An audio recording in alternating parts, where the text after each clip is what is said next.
El rey de Aragón, Pedro II, conocido como el Católico, fue coronado en Roma por el Papa en 1204. Paradójicamente, murió luchando contra los cruzados de la Santa Sede en la batalla de Muret, mientras defendía a sus vasallos, los cátaros albigenses, considerados herejes por la Iglesia. Tras la derrota de Muret, Aragón perderá su influencia en el sur de Francia, que quedará bajo la órbita de los reyes de París.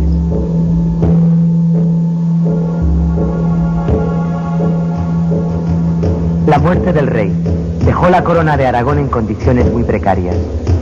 Su hijo Jaime I, que accede al trono con tan solo 6 años, verá sometida su infancia a complicadas situaciones. Fue recluido en el castillo de Monzón bajo la custodia de los templarios y después retenido en la Zuta de Zaragoza por una facción nobiliaria. Pero cuando alcance la mayoría de edad, Jaime I comenzará una intensa actividad militar que le llevará a ser conocido con el sobrenombre de El Conquistador. En busca de nuevos territorios para la nobleza y nuevos mercados para los comerciantes, la primera campaña se realizará contra el reino musulmán de Mallorca, cuya capital, Palma, será conquistada en 1231, creándose en las Baleares un reino independiente. Menorca no se ocupará hasta 1287.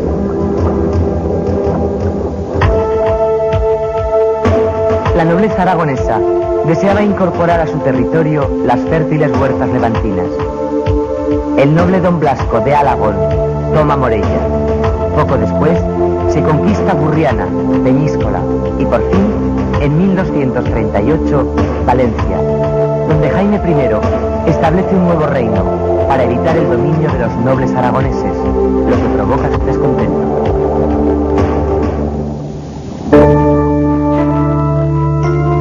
Durante esta conquista tuvo lugar el episodio de los corporales de Daroca.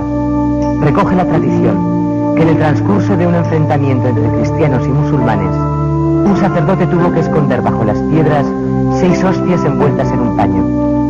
Acabada la batalla con triunfo cristiano, aparecieron ensangrentadas, lo que se consideró un milagro. Los monarcas aragoneses continuarán su empeño de expansión mediterránea y se asentarán en Nápoles, Sicilia, Córcega y Cerdeña, donde nacerán dinastías filiales de la aragonesa. Con la creación del Reino de Valencia y la conquista de Albarracín por Pedro III en 1284, el Reino de Aragón alcanza sus límites definitivos desde el Cinca hasta Salgues. A ello contribuye decisivamente Jaime I mediante sus sucesivos testamentos, hasta el definitivo de 1262, en el que Lérida, disputada por Aragón y Cataluña, queda incluida en esta última. Y porque conocía cuán dudosa era la fe y la amistad entre los hermanos, en quien estaba dividido el reino, y no veía señales de mucho amor y hermandad entre él y el infante don Jaime, a quien dejaba heredero del reino de Mallorca y el señorío de Rosellón y Montpellier. El territorio aragonés no contó pues con fronteras estables, hasta que a mediados del siglo XIV alcanzó su configuración actual, tras perder algunos territorios.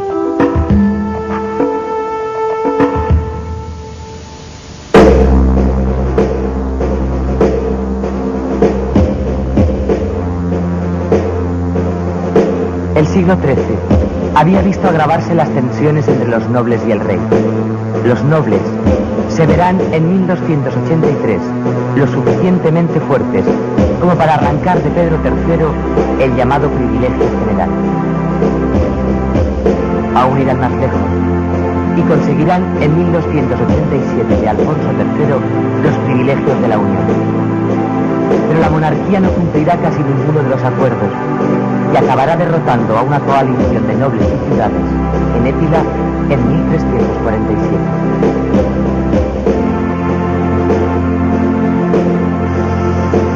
Tras la victoria realista, Pedro IV, en Zaragoza, rompió con sus manos los pergaminos que contenían los privilegios nobiliarios y los arrojó al fuego.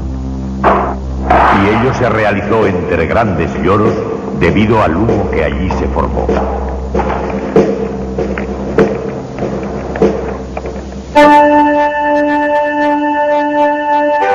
Delimitado el territorio, se concretarán las instituciones de gobierno. Así, tras la asamblea de 1247 en Huesca, el obispo Pidal de Canellas realizará la primera compilación de fueros de Aragón. Y en Egea, en 1265, se dará nuevo impulso a la figura del justicia. Estas asambleas pueden considerarse como los precedentes de las Cortes aragonesas. La Diputación del General era un organismo permanente delegado de las Cortes para administrar el dinero recaudado por los derechos de aduana. El Justicia se constituyó como mediador entre la monarquía y la nobleza. Era el defensor de la normativa jurídica aragonesa.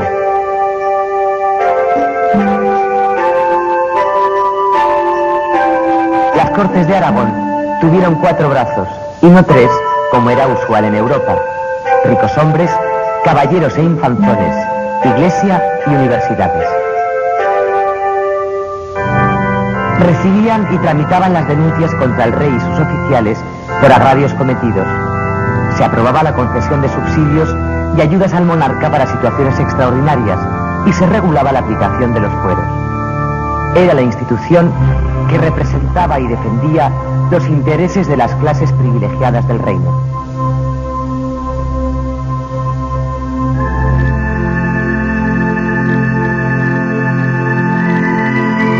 Las Cortes, su Diputación del General y el Justicia Mayor son los pilares fundamentales de la identidad política aragonesa en la Baja Edad Media.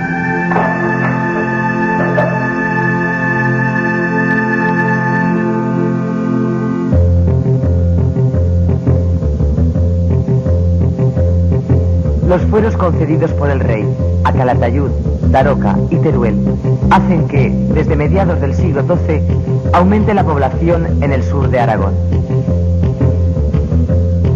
Paralelamente, se desarrollan las antiguas ciudades musulmanas: Huesca, Borja, Tarazona, Egea, Barbastro y, sobre todo, Zaragoza.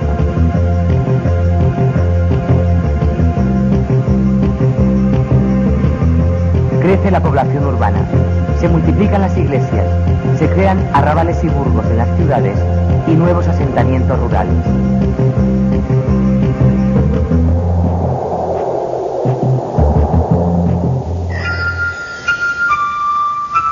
Los cristianos eran el grupo hegemónico en una sociedad que también acoge en paz a judíos y musulmanes, aunque en ocasiones hubo choques violentos. Estas minorías habitaban en sus propios barrios y se agrupaban en organizaciones llamadas aljamas.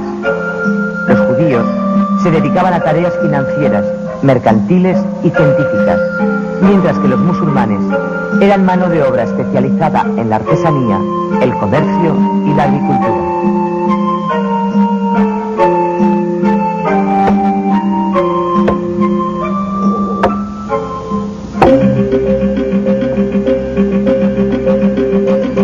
La sociedad aragonesa de la Baja Edad Media es esencialmente rural.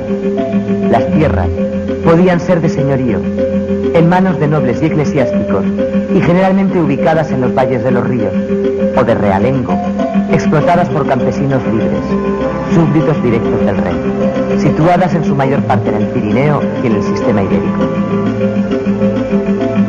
La producción agrícola alcanzará en el siglo XIII sus niveles máximos debido a la roturación de grandes superficies. La actividad pecuaria se desarrollará de un modo extraordinario, lo que favorecerá la aparición de asociaciones como la Casa de Ganaderos de Zaragoza. Se introduce la raza merina y el pastoreo trashumante. A fines del siglo XIV se contabilizan en Aragón más de 1 millón de ovejas. El auge del campo origina el desarrollo de una pequeña industria artesanal. Los talleres textiles se verán favorecidos por abundante producción de lana y el cultivo del lino y cáñamo. La rica tradición cerámica se mantendrá en alfares como los de Muel y Teruel. A aparecen los primeros intentos de organización artesanal, las cofradías y los gremios.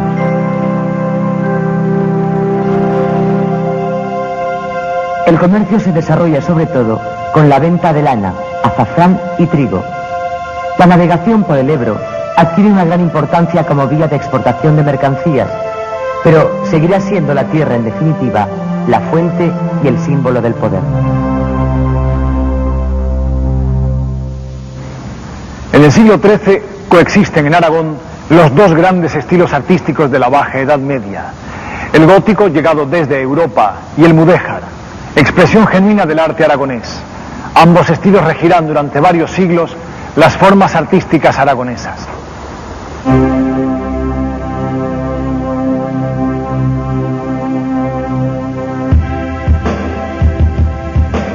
El crecimiento de las villas y las ciudades dibuja una nueva estructura urbana en todo Aragón. El arte gótico, de influencia francesa y levantina, deja sus huellas en la arquitectura.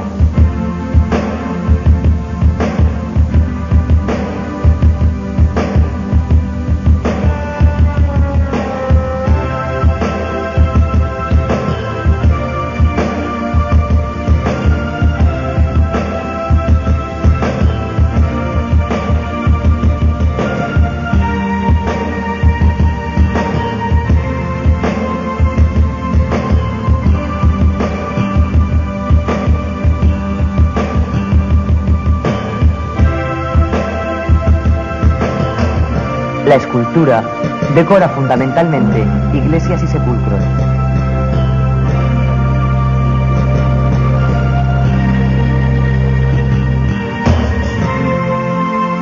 La pintura gótica alcanza en Aragón cotas extraordinarias.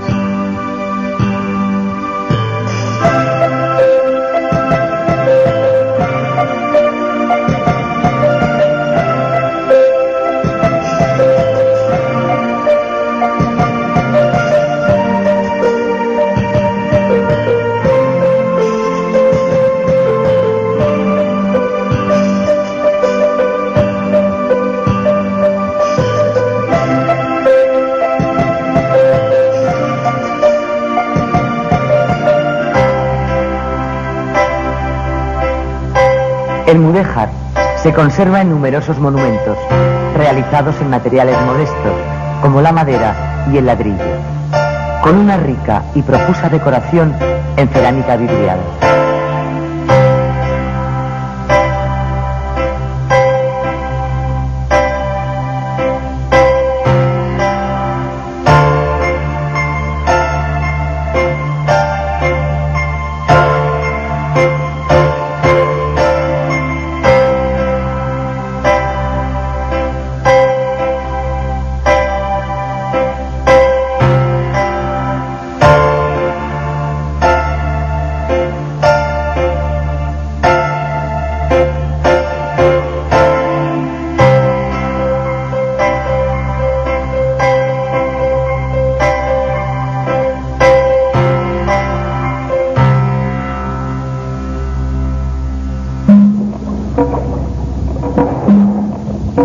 Los aragoneses contribuirán de manera notable a la expansión de la corona de Aragón por el Mediterráneo, sobre todo con compañías de soldados denominados almogávares, que llegaron en sus campañas hasta el extremo oriental de este mar.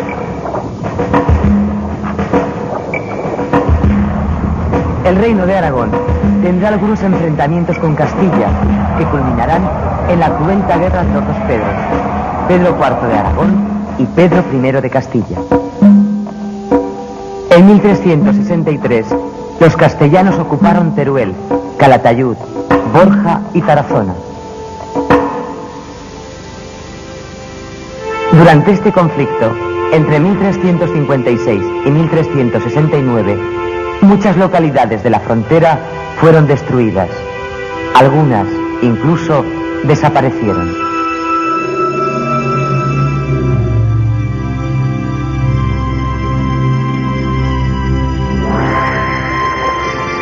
Tan solo Daroca, protegida por sus sólidas murallas, resistió.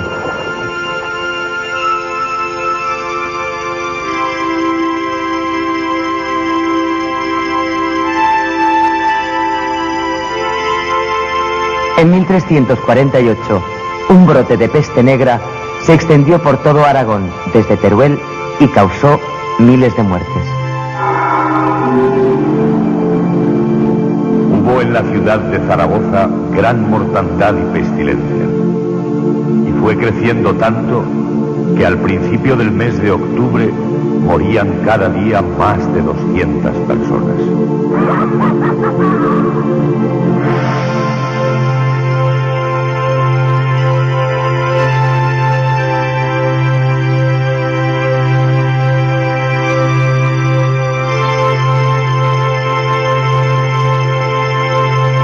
La epidemia diezmó la población y debilitó las estructuras en que se apoyaba el endeble desarrollo económico, anquilosado por una sociedad organizada de forma arcaica y feudal y por una agricultura y ganadería que no se renovaban.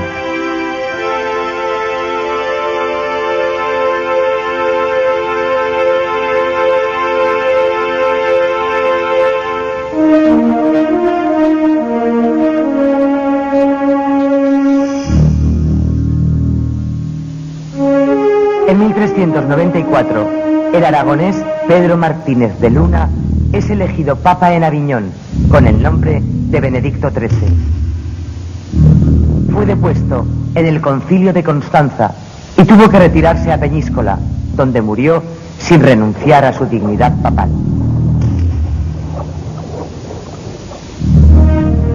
A principios del siglo XV, la muerte de Martín el Humano, sin heredero, creó graves problemas en la sucesión al trono de Aragón. Tras 2 años de interregno, aragoneses, catalanes y valencianos llegaron a un compromiso en Caspe.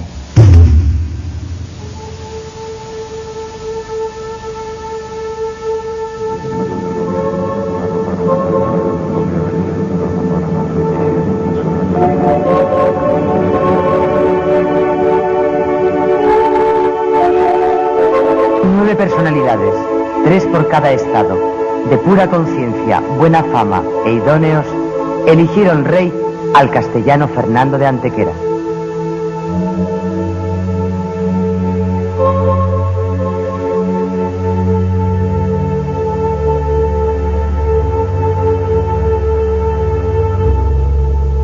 La sentencia fue por todos loada y aprobada así, como si fuera una revelación enviada por Dios, por cuanto las personas que la daban eran tenidas por varones santísimos y de mucha prudencia y concierto.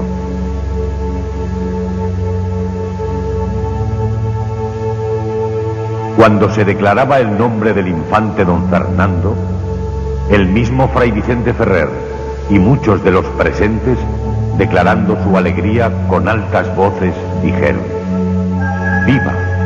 ¡Viva nuestro rey y señor don Fernando! E hincados de rodillas, con diversos himnos y cánticos, daban gracias a nuestro Señor.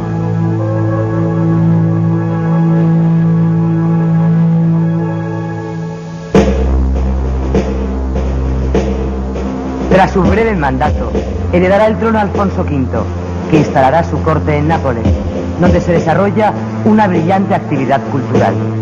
Su esposa, la reina María, gobernará Aragón en su ausencia.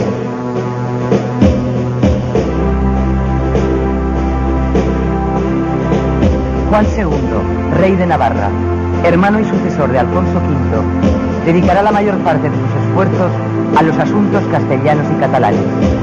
Aragón pierde las últimas oportunidades de ejercer un notorio protagonismo en la política peninsular. Los enfrentamientos con su hijo, el príncipe de Viana, enturbiarán sus últimos años de reinado. Muerto Carlos de Viana, sucederá a Juan II, un hijo de otro matrimonio, el futuro Fernando el Católico. En la segunda mitad del siglo XV se van a sentar las bases para la unión de las 2 grandes potencias peninsulares, que culmina con el matrimonio de Fernando, heredero de la corona de Aragón, e Isabel de Castilla. Con esta unión empezaba a andarse el largo camino hacia la unidad política de España.